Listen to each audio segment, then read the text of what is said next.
Quisiera preguntar una vez más si hay alguien que nos visita por primera o segunda ocasión, si puede levantar su mano, porque no lo alcancé a ver. Bienvenidos por allá. Denles un fuerte aplauso, por favor, nos da mucho gusto verles.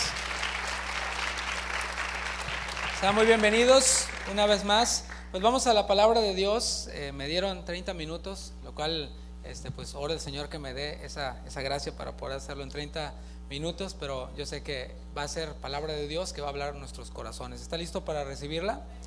Abra su Biblia en Efesios capítulo 2, versículo 10. Efesios 2:10. Y el título de esta enseñanza es así: todos quieren un holiday, Dios quiere una holy life. Si usted no sabe inglés, ahorita va a aprender por lo menos estas dos palabras. Pero Efesios 2:10 dice así: porque somos hechura suya, creados en Cristo Jesús para buenas obras, las cuales Dios preparó de antemano para que anduviésemos en ellas. Acompáñame a orar, por favor. Gracias, Señor, por la bendición que nos das de estar aquí reunidos en torno a ti, recordando la obra tan maravillosa que tú hiciste por nosotros, dando a tu Hijo unigénito, recordando, Jesús, tu gran amor, recordando tu obediencia, tu humildad, tu entrega, tu pasión para con la raza humana pecadora. Gracias, Señor, por ese tiempo y porque a ti te ha placido tenernos aquí reunidos a todos y cada uno de nosotros. Queremos salir de aquí transformados, salir de aquí santificados para poder vivir de esta manera que a ti te agrada, de esta manera que tú has preparado para que nosotros andemos en ella. Gracias, Señor, en tu nombre. Amén. Amén.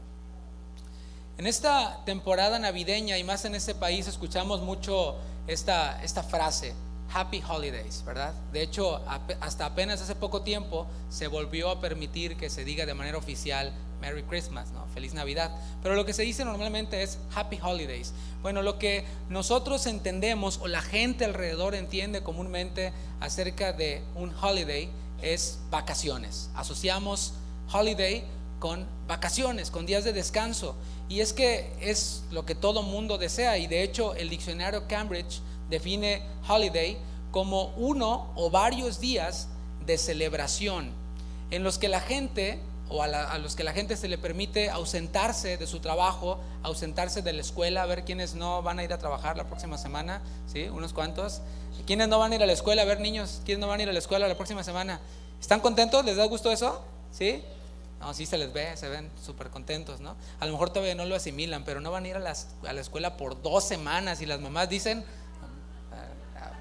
Ok, bueno, es que no entendieron bien, pero yo sé que les da gozo tener a sus pequeñitos ahí, ¿no? Bueno, en un holiday, por uno o por varios días se les permite a las personas ausentarse de su escuela, de su trabajo, y son libres para hacer lo que a cada quien le guste hacer o prefiera hacer, o el presupuesto le alcance para hacer, como viajar o simplemente relajarse en casa, ¿no? Staycation, algunos quienes prefieren o preferimos quedarnos en casa nada más, sin salir a ningún lado, porque eso de viajar es muy cansado y después necesitas vacaciones de las vacaciones, ¿no? Los holidays que se observan en esta temporada en la que estamos, porque hay varios tipos de holidays, tienen que ver con la Navidad o la Natividad, que es el nacimiento de Cristo. Creo que durante el tiempo de la alabanza, de la adoración y en estos cantos especiales estuvimos recordando eso, pensando en eso, en que Cristo vino a nacer, y eso es lo que celebramos en esta temporada. Y estas vacaciones, estas 2 semanas que vamos a tener la mayoría de nosotros, son observadas por todos. No sé si lo habías pensado, todos, al menos en este país, aún por aquellos quienes no creen en Cristo, aquellos quienes son ateos y no creen en Dios, no creen en Cristo, y dicen: no, eso de la religión es para locos, y es para, pero bien que van a disfrutar de sus holidays, ¿no? Aquellos quienes son de algunas otras religiones, como ateos, o musulmanes, judíos, quienes no creen en Cristo, no creen que Él haya sido el Mesías o que Él sea el Mesías, también ellos pues van a disfrutar de unos días de descanso. Y nadie se queja, ¿verdad que no? Nadie quiere demandar a nadie porque le van a dar un día de descanso. ¿Por qué? Porque todos queremos un día libre, ¿no? ¿Quién no quiere un día libre? Etimológicamente la palabra holiday se compone de 2 palabras en inglés: holy, que significa santo, y day, que significa día. Así que ya aprendió su lección de inglés del día de hoy, si es que no lo sabía. Por concepto, esta palabra se origina en conexión con observancias. con observancias religiosas específicamente. Y la intención de los holidays originalmente surgió para que aquellos individuos quienes practicaban alguna religión tuvieran la oportunidad de atender a sus deberes religiosos. Fíjate qué detalle tan importante, ¿no? De parte del empleador y de parte de quienes pues estipularon estos días. Originalmente surgieron para que aquellos quienes practican alguna religión puedan hacer sus fiestas religiosas, sus celebraciones o deberes religiosos.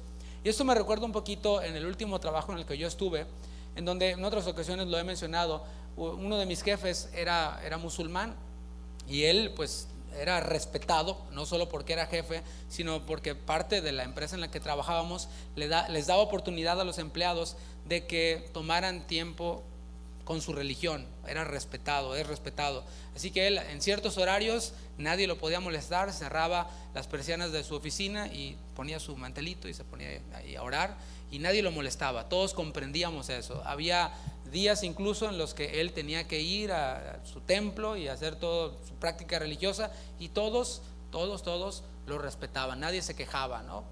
Y bueno, pues originalmente fue como surgió esto, para que quienes practican alguna religión pudieran atender a estos deberes, y podrían ellos entonces separar un día o varios días para dedicarse a sus asuntos religiosos o directamente a Dios.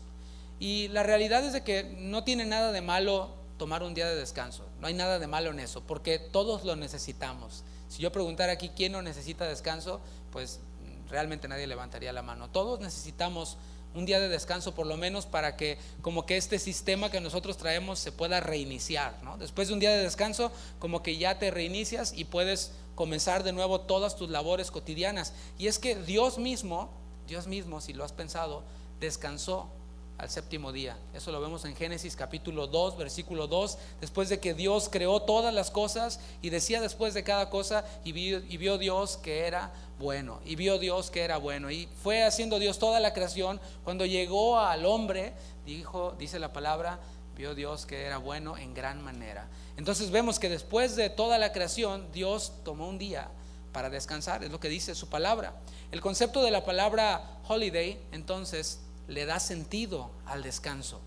Y ahora vamos a ver esto, porque después de que el pueblo de Dios adoró a un becerro de oro en el desierto, mientras que Moisés estaba recibiendo la ley, pues obviamente el pueblo se corrompió. Está toda esta historia en la palabra. Pero después de esto, Moisés le dijo a Dios: muéstrame tu camino para que te conozca. Qué hermosas palabras, y ojalá que sean las palabras que tú tienes para decirle al Señor el día de hoy, si es que no le conoces, y todo este ambiente ha propiciado en ti ese deseo que surgió en Moisés de decirle: muéstrame tu camino para que te conozca. Entonces Dios le dio una promesa a Moisés, la cual nos define el concepto de descanso verdadero, y eso está en Éxodo 33:14. Eso fue lo que Dios le respondió a Moisés. Dios responde a nuestras oraciones, aquellas que van conforme a su voluntad. Si tú no conoces a Dios, si tú no eres su hijo y tú oras así como Moisés, Dios ciertamente va a responder a tu oración. Y fíjate lo que le dijo Dios a Moisés. Dice: mi presencia irá contigo y te daré descanso. Qué breves palabras, pero a la vez que profundas, porque le dan el verdadero sentido al descanso, al holiday. Mi presencia, la misma presencia de Dios, irá contigo. ¿Cuántos anhelan eso? ¿Cuántos anhelan que la presencia de Dios vaya con ustedes? ¿Sí? Y si no es así, es porque anhelas ir a pecar, ¿no? Dices: no, ya Dios no lo quiero aquí en este asunto, ¿no? Pero si tú realmente anhelas lo que Moisés anhelaba, que es conocer al Señor, lo cual nunca terminaremos de hacer, y decirle: Señor, muéstrame tu camino, el Señor responde a esa petición con su promesa: mi presencia irá contigo. Moisés dijo: pues si tu presencia no ha de ir con nosotros, ni nos saques de aquí. No queremos ir a ningún lado sin tu presencia. Pero la promesa que continúa es: y te daré descanso. Entonces el verdadero descanso, según el texto, ¿en dónde está? ¿En dónde está el verdadero descanso? En la presencia de Dios. Observa de nuevo el texto: mi presencia irá contigo y te daré descanso. No hay verdadero descanso fuera de la presencia de Dios. Dios nos ha mostrado el camino para conocerle. Seguramente tú conoces ese texto bíblico, y si no, y lo vas a escuchar por primera vez, medita en él. El Señor Jesús dijo en Juan 14:6: yo soy el camino y la verdad y la vida. Y se cumple la promesa que Dios le hizo a Moisés, promesa que hoy nosotros podemos disfrutar. Jesús, la segunda persona de la divinidad, se encarnó, o sea, se vistió de la humanidad, tomó la forma humana y nació en un tiempo específico, en un lugar específico, en una cultura específica. No fue antes, no fue después. Jesús no llegó tarde, Jesús tampoco se anticipó, llegó en el momento indicado. Y es lo que dice Gálatas capítulo 4, versículo 4. Gálatas 4:4 dice así: pero cuando vino el cumplimiento del tiempo, Dios envió a su Hijo, nacido de mujer y nacido bajo la ley. Los profetas habían anunciado que Jesús, el Mesías, iba a venir, pero no sabían el día ni la hora, así como nadie sabe tampoco el día ni la hora en el que Él va a volver. Pero Gálatas 4:4 nos dice: cuando vino el cumplimiento del tiempo. Dios mismo eligió el lugar en donde iban a nacer, como dije, la cultura en la que iban a nacer y el tiempo en el que había de nacer el Salvador. Ya después de que Jesús había nacido, tenía que sujetarse, por supuesto, a la misma ley que el Señor le dio a Moisés. Y la ley dictaba que 40 días después de que la mujer daba a luz, ellos, la pareja, debían de subir a Jerusalén para ofrecer un sacrificio, para ofrecer adoración a Dios. Y esto nos muestra y nos enseña a nosotros de que constantemente debemos de tomar en cuenta al Señor en nuestra vida, de que constantemente debemos de venir a Él en adoración, no importa la circunstancia que estemos viviendo. Así que ellos, después de este sacrificio conocido como el rito de la purificación, dedicaban al niño a Dios, a la criatura. Y allí en el templo había un hombre llamado Simeón. No dice que fuera sacerdote, la escritura no dice, pero lo que sí podemos ver en la escritura es que era un hombre de edad avanzada. Él servía al Señor allí en el templo, y este hombre, no cabe duda que tenía una verdadera comunión con Dios. Sin que Jesús hubiera todavía hecho su obra salvadora, Simeón disfrutaba de una comunión con el Señor, de una comunión con Dios. Él, en su soberanía, el Señor le había mostrado a Simeón por medio de su espíritu que iba a ver con sus propios ojos al Mesías. ¿Te imaginas? A Simeón cada día en el templo recordando esa promesa que había recibido de parte del Espíritu: mis ojos van a ver al Mesías, al Salvador del mundo. Y ahí llegaba él con esa expectativa, tratando de ver al Mesías, y ese momento llegó. Y eso nos enseña a nosotros que debemos de estar siempre a la expectativa de lo que Dios tiene para nosotros en su palabra. Y ese día, como dije, llegó. José y María llegaron al templo para cumplir con esta ceremonia, y allí estaba Simeón. Ahí estaba, en el momento indicado, en el lugar indicado. Y cuando vio al niño, cuando vio al Mesías en pañales, bendijo a Dios, y en su oración dijo algo así como esto: ahora sí estoy listo para morirme, estoy listo para irme. ¿Tú has escuchado a alguien quien dice estas palabras? Ahora sí ya me puedo morir, ¿no? Ya logré esto, ya me puedo morir. Ya llegué a este lugar, ya conocí este lugar, ahora sí ya me puedo morir. Bueno, hay cosas tan efímeras que la gente a veces dice en cuanto a eso, pero Simeón tenía el concepto adecuado, tenía sus ojos en lo adecuado, en lo correcto. Mis ojos han visto al Mesías, ahora sí estoy listo para morirme. ¿Estás listo para morirte tú? Bueno, es bueno que lo medites. Sin duda que la vida de Simeón nos muestra lo que es una vida santa, una vida dedicada a Dios, una holy life. Pero nos vamos a centrar en un personaje que emerge justo en estos momentos. Acompáñame a Lucas capítulo 2, versículo 36. Justo en medio de todo esto que yo te estoy platicando, que José y María traían a Jesús para esta presentación, vemos a Simeón, quien dijo estas palabras: ahora sí estoy listo para morirme. Y un personaje emerge, está en Lucas 2:36. Dice: estaba también allí Ana, estaba viendo lo que estaba ocurriendo. Profetisa, hija de Fanuel, de la tribu de Aser, de edad muy avanzada, pues había vivido con su marido 7 años desde su virginidad, y era viuda hacía 84 años, y no se apartaba del templo, sirviendo de noche y de día con ayunos y oraciones. Esta, presentándose en la misma hora, daba gracias a Dios y hablaba del niño a todos los que esperaban la redención en Jerusalén. Esta mujer, Ana, nos muestra precisamente lo que es una holy life, lo que es una vida santa. No un día, separado para Dios, o 2, o una semana, sino toda una vida santa, toda una vida separada para Dios. El nombre Ana, si hay alguien aquí que se llama Ana, quizás ya lo sabes, y si no, el nombre Ana significa gracia, significa regalo. Y dice también su descendencia, dice que era hija de Fanuel. Bueno, Fanuel, no tenemos mucha información de él, pero su nombre es la transliteración griega del nombre Peniel. Y eso significa, vi a Dios cara a cara y fue librada mi alma. Eso es lo que significa Peniel, o su transliteración griega del nombre Fanuel. Y así fue como Jacob, Peniel, llamó a ese lugar en donde luchó con el ángel, y su nombre fue cambiado ¿te acuerdas? De Jacob a Israel. Así que hay mucho significado en lo que Ana representa, pero también el texto dice que era de la tribu de Aser, y esta es una de las llamadas tribus perdidas, que no estaban tan perdidas, porque aquí aparece. Y Aser era el segundo hijo de Silpa, la esclava de Lea, velo ahí en el Antiguo Testamento. Fue llamado Aser, que significa feliz. ¿Por qué? Porque hizo feliz a Lea cuando nació. También nos dice de Ana que era profetisa, nos dice su ministerio. Oficialmente nosotros vemos en la escritura que Malaquías fue el último profeta, hasta Juan el Bautista. Después de Malaquías vino Juan el Bautista, a eso se le conoce como 400 años de silencio. Pero vemos entonces que no era tanto silencio, había algunos profetas por ahí, y aquí es llamativo para nosotros que había una mujer, Ana, quien era profetisa. Su función, o la función de cualquier profeta, es anunciar la voluntad de Dios, la cual está revelada en su palabra para nosotros.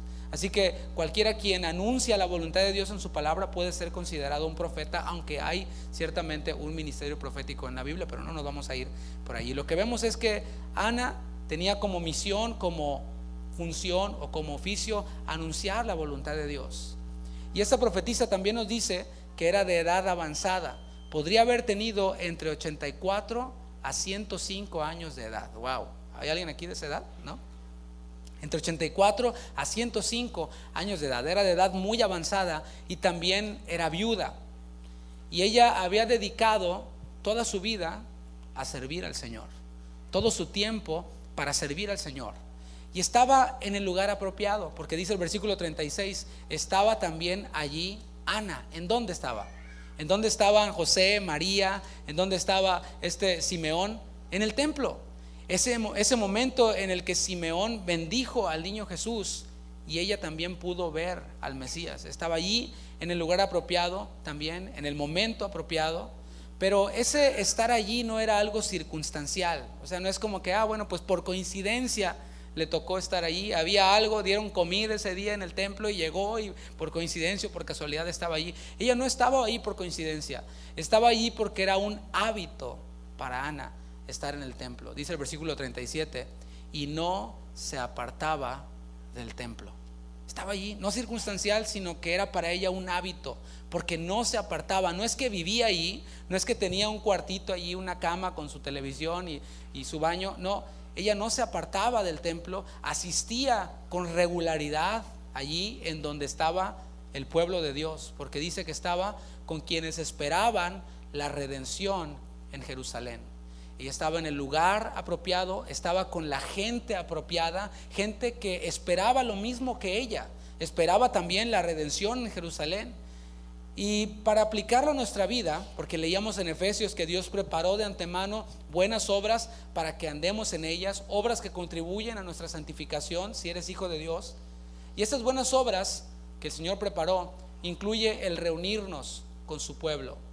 Y eso es lo que santidad significa separación.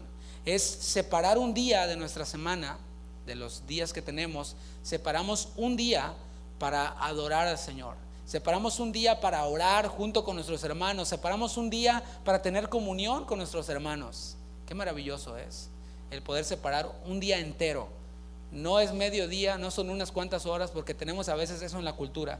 Ok, es mi día de descanso y tengo que ir a divertirme, tengo que ir a entretenerme, tengo que ir a eso. Y voy a la iglesia, pero entro y salgo. Bye, como si fuera el cine. Ya acabó la película, ya se acabaron las palomitas y la soda, vámonos. No.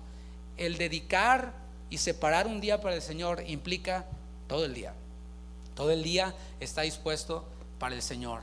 El Señor lo dijo en la ley, Éxodo 28, Acuérdate del día de reposo para santificarlo. Dijimos que santificar o santificación es que separación. Acuérdate del día de descanso en la presencia de Dios para separarlo. Ninguna otra cosa más importante en ese día. El día que tú separas y dedicas por el Señor, cuando planeas tu agenda y dices, este es el día que voy a separar para ti, Señor. Ya desde ahí estás tomando en cuenta a Dios en tu tiempo y dices, Señor, este día es para ti. Y no hay nada más importante en ese día. ¿Qué puede ser más importante que separar el día del Señor? Lavar, planchar, limpiar. El quehacer nunca se acaba, hermana. Nunca se acaba. Nunca vamos a terminar de hacer cosas. Pero es bueno separar un día para el Señor. Aunque nosotros no lo hacemos bajo la ley que acabamos de leer, sí separamos un día, el primer día de la semana, como lo hacían los primeros cristianos, y lo usamos para celebrar la resurrección de Cristo, que Cristo murió, pero que Cristo resucitó y nos dio nueva vida. Este día santo, este holiday semanal, es parte de nuestra holy life, es parte de nuestra vida santa. No lo consideramos como algo opcional, ¿verdad que no? Y espero que no sea así, sino como algo disfrutable. No es, pues tengo que, ¿verdad? Pues ya separé un día para el Señor, tengo que ir. Voy con la ojera aquí, ¿no? Y con flojera, pero bueno, pues ya que. No, lo hacemos como algo disfrutable. Acompáñame a Salmo 133. Fíjate cómo el salmista describe esta experiencia de separar un día para estar con los hermanos. Salmo 133. Mirad, dice, cuán bueno y cuán delicioso es habitar los hermanos juntos en armonía. ¿Cuál es tu platillo favorito? ¿Qué tal? Las quesadillas, no sé, las hamburguesas. ¿Cuál? El ramen, dicen por acá. No sé. Bueno, que cuando lo pruebas dices, es delicioso. Pudiera comer esto todos los días, ¿verdad? Todos los días podría comer esto. Bueno, algo así es la experiencia que describe el salmista cuando dice, mirad cuán bueno y cuán delicioso es habitar los hermanos juntos en armonía. Voltea con quien está al lado de ti y dile, es delicioso estar junto a ti, mi hermano, aunque no te echaste desodorante. No es cierto, no.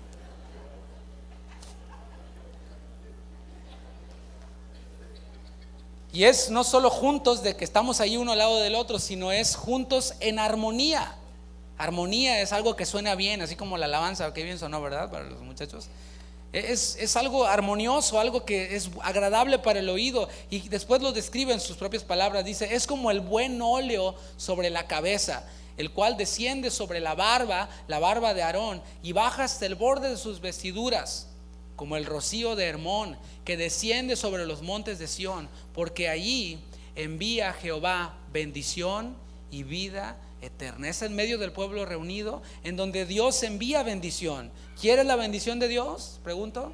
¿Sí? Bueno, pues ahí está algo para considerar. Estar en medio del pueblo de Dios nos trae bendición. A lo mejor no lo que tú consideras como bendición, pero sí lo que Dios considera como bendición para nuestras vidas, guianza para nuestra vida cotidiana. Pero además el Señor promete añadir vida eterna. Ahí nomás. ¿Habrá algo mejor que eso? ¿Que vida eterna para quien no le conoce? No solo se trata de estar en el lugar apropiado. Ana también nos enseña lo que debemos de estar haciendo cuando estamos en medio de la casa de Dios, la actitud que debemos de tener. Dice la segunda parte del versículo 37, dice que estaba ahí en el templo sirviendo de noche y de día. ¿Qué te parece? Sirviendo de noche y día, porque las buenas obras que Dios preparó de antemano para que andemos en ellas, para aquellos quienes hemos sido santificados por el Señor, incluye esto, servir. ¿Por qué? Porque como cantábamos, Jesús vino a servir y no a ser servido. Es lo que dice la palabra de Dios en Filipenses. Él no vino a ser servido, porque siendo el rey del universo podría haber venido a nacer en la mejor cuna, en el mejor palacio, servido por esclavos, pero él eligió ser siervo, lavar los pies de sus discípulos. Jesús vino entonces a servir, a poner ejemplo para nosotros. Hemos sido nosotros liberados de la esclavitud del pecado, quienes hemos creído en Cristo, para ser entonces siervos de Dios. No campeones, no para ser los reyes del mundo y los conquistadores de quién sabe qué y las empoderadas de quién sabe cuál, sino para ser siervos de Dios. ¿No te agrada? Ok, cambia de libro entonces. Porque es lo que la palabra de Dios dice. Dice que hemos sido liberados del pecado para venir a ser siervos de Dios, siervos de la justicia. Y servimos a un Dios, escucha esto, a quien no podemos ver. Porque dice la palabra que a Dios nadie le vio jamás. Servimos a Dios a quien no podemos ver. ¿Sabes cómo? Sirviendo a aquellos a quienes podemos ver. Así servimos a Dios, sirviendo a aquellos a quienes podemos nosotros ver. Este servicio de Ana era un servicio constante, un servicio de noche y de día. Ella siempre estaba dispuesta y disponible para servir, porque aunque se parecen las palabras, no es lo mismo. Hay algunos quienes están dispuestos. Hermano, ¿quieres servir a Dios? Amén, aleluya. Nos vemos el domingo a las 4. Ay, no puedo, hermano. Es que tengo que ir a lavar. Es diferente, está dispuesto o dice estarlo, pero no está disponible. Bueno, Ana estaba dispuesta y disponible para servir a Dios. Y normalmente nosotros asociamos el servir a Dios con cantar o con predicar. Eso es todo lo que nosotros entendemos como servir a Dios. Pero ¿sabes que hay muchas formas de hacerlo? Hay muchas formas de servir a Dios en el templo, es donde estamos hablando, en el contexto en el que estamos hablando. Porque a cada uno de nosotros, como decíamos el domingo, nos ha sido dado un don espiritual, por lo menos. A cada uno dio el Señor dones. Él repartió como Él quiere, conforme a su voluntad, conforme a la capacidad de cada uno, y todo para edificación de la iglesia. Hay algunos dones que son visibles, otros no son tan visibles. Pero ¿de qué manera servía Ana? Profetiza. Dice que servía, versículo 37, la tercera parte, con ayunos y oraciones. Ay, no, yo quería cantar, pastor. No, yo quería ser levita, sí, porque levita el ayuno, levita la oración, ¿verdad?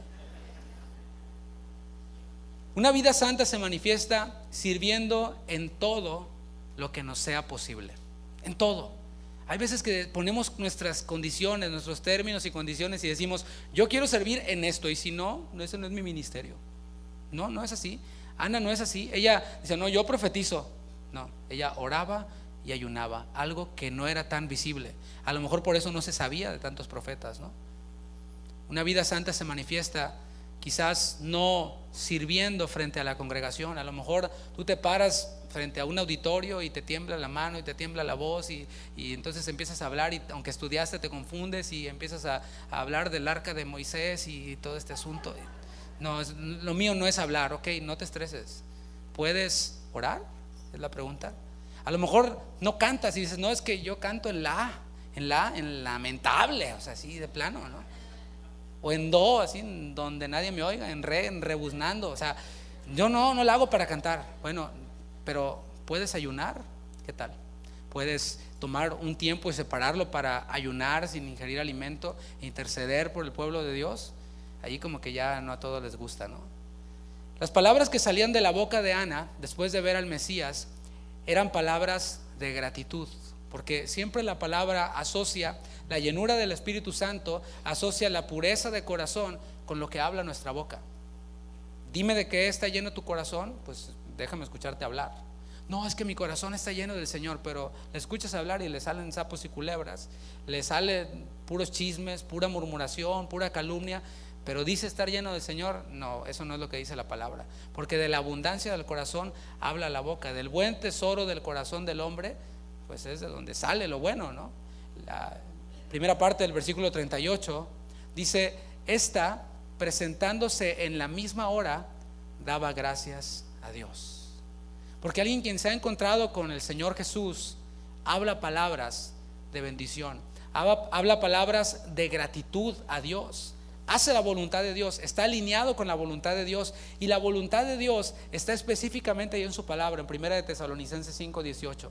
Yo escucho gente que dice, ay, es que no sé cuál es la voluntad de Dios para mi vida. O sea, ¿cómo? Entonces no has leído la Biblia, porque 1 de Tesalonicenses 5:18 dice, dad gracias en todo. ¿En todo? Sí, en todo. Se me ponchó una llanta, gracias, o sea, como que no suena. Bueno, la Biblia dice en todo, o sea, lo traduzcas en griego, en hebreo, todo es todo. Dad gracias en todo, porque esta es la voluntad de Dios para con vosotros quienes están en Cristo Jesús. La voluntad de Dios para quienes estamos en Cristo es que demos gracias a Dios en todo. ¿Querías saber la voluntad de Dios? Ahí está. Dale gracias a Dios en todo. Es la clase de vida que el Señor preparó de antemano para que vivamos nosotros, sus santos. Las buenas obras que el Señor preparó de antemano para que anduviéramos en ellas tienen que ver siempre con su voluntad. Tienen que ver con su voluntad. ¿Y sabes cuál es la voluntad de Dios? Segunda de Pedro capítulo 3 versículo 9. Aquí lo dice de forma negativa, cuál no es la voluntad de Dios, y podemos entender cuál es la voluntad de Dios. Dice segunda de Pedro 3:9: el Señor no retarda su promesa, según algunos la tienen por tardanza. Pero no así Simeón, ¿verdad? No así Ana.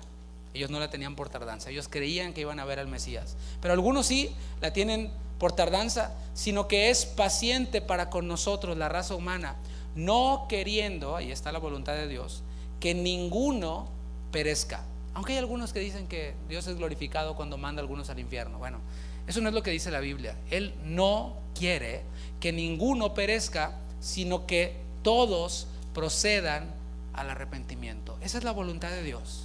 Dios no quiere que nadie se pierda. Y en este otro texto, 1 de Timoteo capítulo 2 versículo 4, vemos lo mismo pero dicho a la inversa. Vimos en 2 de Pedro lo que Dios no quiere, pero aquí podemos ver claramente lo que Dios quiere. Dice 1 de Timoteo 2:4, el cual quiere que todos los hombres sean salvos. Ha sido más claro, que todos los hombres sean salvos y vengan al conocimiento de la verdad. La pregunta aquí es, ya tenemos cuál es la voluntad de Dios, que seamos agradecidos, que ninguno se pierda, que todos los hombres sean salvos y vengan al conocimiento de la verdad. Pero ¿cómo se va a lograr esto? ¿Cómo va a ocurrir esto? ¿A quién Dios va a usar para cumplir su voluntad? Porque ahí está la voluntad de Dios. Y lo maravilloso es que Dios usa a hombres como nosotros para cumplir su voluntad. Nos hace parte de su plan.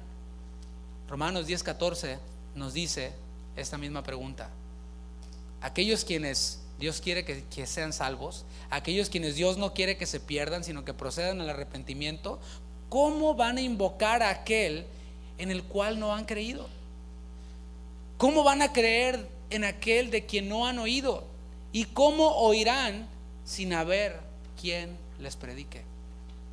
Bueno, si Ana hubiera vivido de este lado de la cruz, hubiera dicho: heme aquí, yo voy, yo les hablo. Porque fue precisamente lo que hizo aún antes de tener esta revelación. Dice el versículo 38, la segunda parte: después de que vio al recién nacido Mesías, a Cristo el Salvador, dice que hablaba del niño a todos los que esperaban la redención en Jerusalén. Una vida santa habla con su boca gratitud, alabanzas al Señor. Eso es lo que dice la palabra. Puso en mi boca un cántico nuevo. Después de que esperé pacientemente en Él, después de que Él me hizo sacar del pozo de la desesperación, del lodo cenagoso, puso mis pies sobre peña, enderezó mis pasos, y después puso en mi boca alabanzas, cántico nuevo, para que sea visto por muchos y crean en el Señor. Entonces una vida santa habla alabanzas a Dios, proclama el evangelio cada día. ¿Cuándo va a haber campaña? Proclama el evangelio cada día. ¿Cuándo salimos a evangelizar? Pregunta: ¿ya fuiste a tu Jerusalén ahí en tu oficina? No, pues no. ¿Ya fuiste a tu Judea ahí con tus compas de la cuadra? ¿A tu Samaria, hasta lo último de la tierra? Bueno, después hablamos, después salimos, cuando vayas, ¿sí? Porque una vida santa proclama el evangelio cada día, y mientras que haya oportunidades más, dice la palabra, que a tiempo y fuera de tiempo. Salmos 96:2 asocia la alabanza con el evangelismo personal que le ha sido dado a cada discípulo, quienes tenemos el ministerio de la reconciliación. Dice el Salmo 96:2: cantad a Jehová, bendecid su nombre, anunciad de día en día su salvación. ¿Quiénes van a hacer eso? Bueno, el que lo lea está recibiendo el mandato de Dios en su palabra, inspirado en su palabra. Cántale al Señor. No, es que no me la sé. Pues cántale aunque sea y vétela aprendiendo. Ya que te la aprendas, le cantas, aunque ya se hayan pasado la otra. Canta al Señor, bendice su nombre, anuncia de día en día su salvación. Para concluir, todos, como dijimos, quieren un holiday, quieren un día de descanso para hacer lo que les dé la gana, para hacer y deshacer. Y ves precisamente lo que muchos hacen en esta temporada, ¿no? Toman este día que se supone que ha sido separado para que conmemoremos lo que Cristo hizo, lo que Cristo vino a hacer Vino a nacer en esta tierra en el momento, en el tiempo adecuado, para nacer en los corazones de los pecadores que se arrepienten.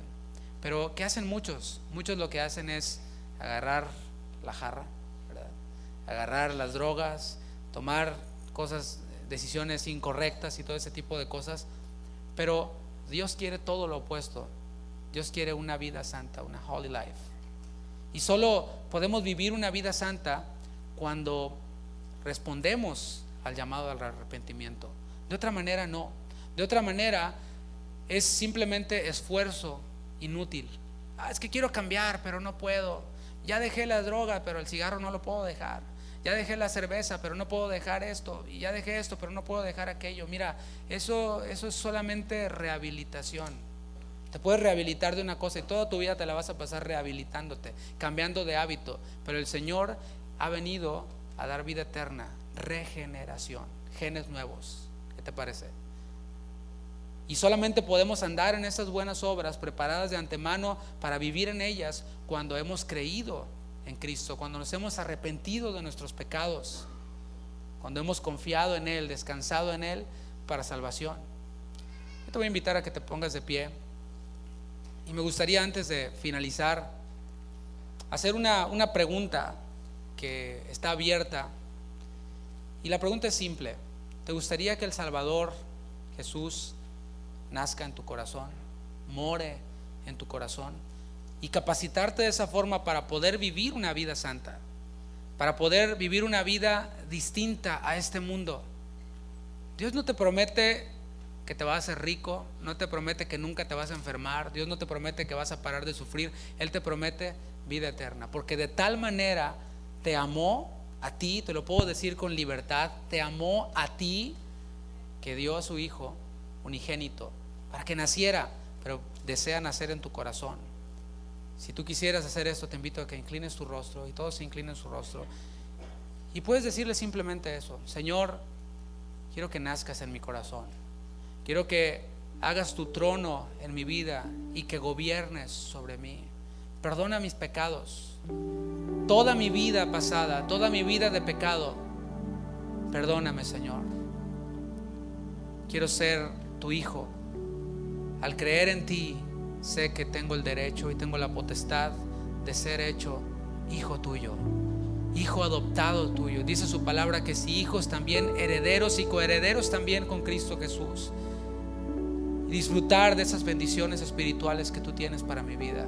Quizás mis problemas no se acaben, quizás ahora tenga otro tipo de problemas, pero tú prometes estar conmigo y me dices: no temas, yo estoy contigo. Nadie podrá hacerte daño. No temas a los que matan el cuerpo, porque el alma no la pueden matar. Le diga: Señor, perdona mis pecados. Sé el Señor de mi vida, sé el Señor de mi corazón. Y así entonces, con su presencia morando en ti, con su Espíritu morando en ti, porque dice la palabra que somos templo del Espíritu, aquellos quienes hemos nacido de nuevo. Dice su palabra también que cuando creemos, Jesús dijo: el Padre y yo iremos y haremos morada, habitaremos en Él. La persona de Dios habitando en ti, habitando en nosotros, por medio de la fe en Cristo Jesús. Y es entonces cuando su presencia morando en nosotros que podemos disfrutar de verdadero descanso. Podemos disfrutar de paz verdadera, descanso verdadero. Podemos decir también, así como dijo Simeón: ahora, Señor, puedo ir en paz. Porque no sabes si el día de hoy, esta noche o mañana vas a dejar de respirar, vas a dejar de vivir. Nadie tenemos la vida comprada, pero podemos decir: para mí el vivir es Cristo y el morir es ganancia. Solamente cuando hemos creído y cuando el Salvador ha nacido en nuestro corazón, cuando Él mora en nuestro ser, podemos decir como Simeón: Señor, han visto mis ojos tu salvación. Señor, obra, Espíritu Santo, en los corazones de cada persona aquí presente, a quienes yo no conozco, pero tú les conoces. Señor, ven a sus vidas, haz morada en ellos, Señor, después de que se hayan arrepentido, que hayan tomado esa decisión de vivir para ti, dejando el pasado atrás y yendo hacia lo que está delante, Cristo Jesús. Muchas gracias por la vida eterna que has venido a traer, Señor. Gracias por esta vida de bendición. Respetuosamente pon tu mano por quien tienes ahí al lado y dale gracias a Dios. Si tú necesitas oración, que alguno de los ancianos oren por ti, levanta tu mano y alguno de los ancianos puede ir hasta tu lugar y hacer una oración. Señor, gracias por la obra que estás haciendo en medio de nosotros. Gracias por las maravillas que haces en medio de nosotros. Haces milagros, creemos que tú sigues haciendo milagros, pero no queremos desenfocarnos del milagro más grande que tú has venido a hacer, que es el milagro de la vida eterna. El milagro de transformar a un enemigo tuyo a un hijo adoptivo tuyo. Aquel quien es hostil en contra de ti, en aquel quien puede clamar y decir: Abba Padre. Gracias, Señor. Sigue obrando, Señor, en medio de tu pueblo. Sigue obrando en medio de los corazones de aquellos quienes hoy han recibido la semilla de tu evangelio, semilla que da fruto. Es lo que oramos, Señor, es lo que anhelamos como iglesia. Aquellos quienes hemos creído en ti, anhelamos lo que tú anhelas, amamos lo que tú amas, y no queremos tampoco que ninguno se pierda, sino que todos procedan al arrepentimiento y así poder vivir vidas santas que te glorifiquen hasta que tú vengas. Gracias, Señor, por este tiempo. Gracias por tu palabra. En el nombre de Jesús. Amén. Amén. ¿Puedes darle un fuerte aplauso al Señor?